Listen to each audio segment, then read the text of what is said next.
السلام عليكم. أهلا وسهلا بكم في فيديو جديد على قناتكم ياسين سبورتس.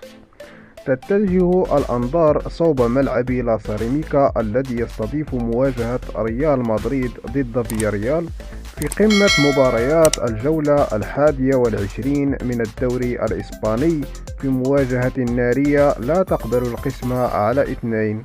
وتكتسب هذه المباراة أهمية خاصة لكونها تجمع بين صاحب المركز الثاني ريال مدريد ب48 نقطة وصاحب المركز الثالث فياريال ب41 نقطة، في صراع مباشر لفرض السيطرة على مراكز متقدمة.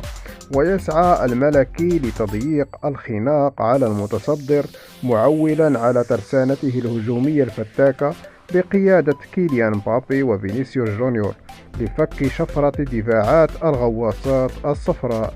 في المقابل يطمح فياريال لاستغلال عاملي الأرض والجمهور لتعطيل قطار مدريد وتقليص الفارق النقطي معه في محاولة جادة لانتزاع الوصافة. ورغم تعثر الفريق بخسارتين في آخر 5 مباريات، إلا أن فياريال يقدم موسما استثنائيا يجعله خصما شرسا لا يستهان به، خاصة في المواعيد الكبرى.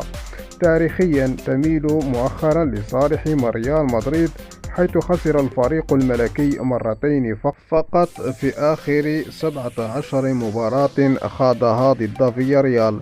في جميع المسابقات فاز ب8 مقابلات، تعادل 7 مقابلات، وهو رقم يمنح الضيوف دفعة معنوية كبيرة قبل صافرة البداية. وبالنسبة لموعد مباراة ريال مدريد ضد فياريال في الدوري الإسباني، فيكون يوم السبت 24 يناير 2026، وذلك ضمن منافسات الجولة 21 من الموسم الكروي 2025-2026.